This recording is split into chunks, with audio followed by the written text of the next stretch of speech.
Hello everyone, I hope you're having a great week. We are sending out this special video update ahead of this weekend where we will have our first listening session. We have a couple of listening sessions scheduled in July, and as they're approaching, I just wanted to send out this video to make sure everybody understands what they are and why we're having them, and because we'd love for you to be a part of them if you're able and willing. So what's this about, and then what to expect from these listening sessions. Essentially, what this is about is that not too long ago in our members meeting in June, I shared that I have, after a number of years of prayerful reflection on Scripture and on the great tradition for which I have great respect and reverence, but after a number of years of reflection, I've gone through a theological shift in my understanding of ordination and the role of women, and I've become an enthusiastic supporter of the ordination of women to the priesthood. Now, this does not mean that we are abandoning other core doctrines or are in any way shifting into a more progressive position. This is a issue that for me has always been a challenge. I've always struggled to have clarity on it, and that's because I believe there are strong, compelling arguments to be made on both sides. And for that reason, our province, the ACNA, has adopted what is called a dual integrities approach on this particular issue. What that means is that on this particular issue, there are a range of positions and practices that are considered orthodox, that are acceptable according to our Constitution and canons. They are permitted, and I just want to make it clear that this kind of latitude is not given to other issues and doctrines. This is really a unique issue, and this is after a number of in-depth studies and reports have been done to try to gain clarity on this issue. We have found that there are a range of possible positions, and you'll find all of those within the ACNA. Overall, the ACNA would be considered complementarian because we have male-only bishops. But within that overall complementarian structure of male bishops, under that and within that, there are a range of acceptable practices and positions regarding the role that women can play in leadership in the church. So we are currently in a diocese that allows women to be ordained as deacons, and as a part of that, allows and permits women to preach and teach. That's currently allowed in our diocese, but what's not allowed is there's no pathway for ordination for women to become priests. So women can serve as deacons who preach, and that's different from other dioceses. Some dioceses don't permit women to be ordained as even as deacons, and other dioceses permit them to be ordained as presbyters, as priests, but not to serve as rectors, and there's a whole range of positions on this. So in terms of how a decision or a shift like this is made, it really would come down to your polity, right? So a Congregationalist church, if there's a theological shift like this, the members would all vote on it. In a Presbyterian church, you might have the elders, the elder board, the session would vote on a shift like this. In an Episcopal structure or an Anglican polity, the responsibility for setting the theological practice and trajectory and vision really falls largely to the rector, but that's a rector who is operating in full submission to their bishop. So that gets worked out between the rector and the bishop. And this is following a principle in the ACNA known as subsidiarity. So there are a range of acceptable positions, and within that, the responsibility falls to the rector in submission to the bishop to determine what the practice and the policy will be for that particular church.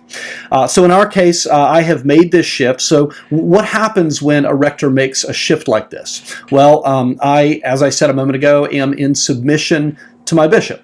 So what that means is that the first thing I do is I go to my bishop and I share that I have shifted and come to believe that my position toward the ordination of women is further out than what is allowed in our current diocese. So I share that with him. I share the rationale. We had a wonderful conversation, and at the end of that conversation, he recommended that probably the most sensible next step for us as a church would be to transfer into a diocese that allows women to be ordained as priests. And in the ACNA, this kind of move, this kind of transfer is not uncommon. Now, every year, this is one of the reasons, and probably one of the main reasons, it's one of the canonically acceptable reasons why a church might transfer from one diocese to another. And so this kind of thing happens, and the recommendation was that this is probably going to be the best course for us. So then I take that information and I come to our vestry, our parish council, and I share with them about my shift, about my conversation with our bishop, and their job as the vestry is not necessarily to vote on the theological shift. It's to, once they understand the course and trajectory that we are moving in, their job is to figure out, how do we implement this? How do we make this happen in ways that are best for everyone? So that's what they're talking about now. That's what they're discerning now. So as all of this is happening, it's extremely important that you as the church understand the how and the why, that you understand the reasoning and the rationale, that regardless if you're someone who's excited about this, and as some people have told me that you've been praying for years that something like this might happen, or if you're somebody who's really concerned or you disagree theologically, we want everybody to understand how and why this is happening, how and why this continues to reflect a high view of Scripture, how and why this kind of shift is permissible within our structure and under authority. And so we want you to understand the process, the rationale, all of that. That brings us to the purpose of these listening sessions. These listening sessions are an opportunity for you to process and for you to respond and to react to what you've been hearing. So I have put out a position paper, and if you're coming to the listening sessions, we're going to assume and hope that you've read that. That's a very short, distilled version of my thinking on this issue. Believe me, the earlier drafts were a lot longer. But I really just wanted to focus on where I have shifted. So the purpose of this paper is not to equally represent all the views on this. It's not to be a comprehensive treatment of the whole issue, because that would take volumes and volumes and volumes of writing. And we are certainly going to make available resources that do a much better job than I could do laying out all of the various positions on this. My goal with that paper was simply to share in a succinct way the major areas where my thinking has shifted, just so you understand where I am on this issue.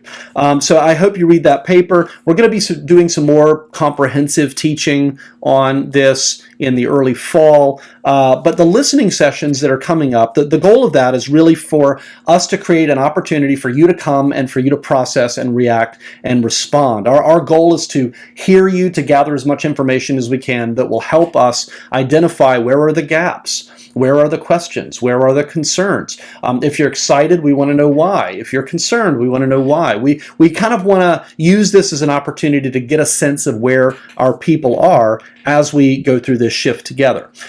So what to expect when you come into a listening session. I'll share a little bit just to bring everybody up to speed about where we are, some of the things that I'm sharing on this video. And then we're going to break everybody up into groups, and those are going to be smaller groups, 4 or 5 people per group. And the reason for that is because we only have a limited amount of time, and we want to make sure everybody has an opportunity to share. And then each group's going to have a facilitator. And the job of that facilitator is really just to help ensure that everyone in the group has an opportunity to speak and be heard. So some people have asked, who's listening to whom? Well, what do we mean by listening session? And the answer is everyone. The goal is everyone listening to everyone, that we have an opportunity to have a conversation as a church about this. And the facilitator is going to be taking notes and gathering information so that we can clarify the things that we need to address moving forward. But this is not a forum for debate. There's not going to be any kind of sparring, anything like that. This is really an opportunity for you just to process and share where you are. And the more you do that, and the more people who come, I think the better off we'll be. This is really an opportunity for us to lean into one of our core values, the value of compassionate orthodoxy, learning how to engage with humility and grace and compassion and understanding across areas of difference. And this is something that is happening all throughout the ACNA regarding this issue. This is one of those issues that is, we continue to be in a position where we have to agree to disagree and learn how to love one another as brothers and sisters and be in communion together, even though that disagreement is there. So this is a great opportunity for us to live into that value in our church. So I hope this clarifies what's happening. I hope it maybe answers some questions that you might have had. And most of all, I hope that you come. And I hope that you are willing to participate. And we're looking forward to hearing what you have to say. This will be before church, starting at 9 o'clock. And we will have coffee. We will have snacks available. We will have childcare. And so if those are deal breakers for you, I want to make sure you know all that's going to be there. We're doing what we can to make it easy for you. So look forward to being with you. I'm praying for the time. And if I don't see you before, I'll see you Sunday.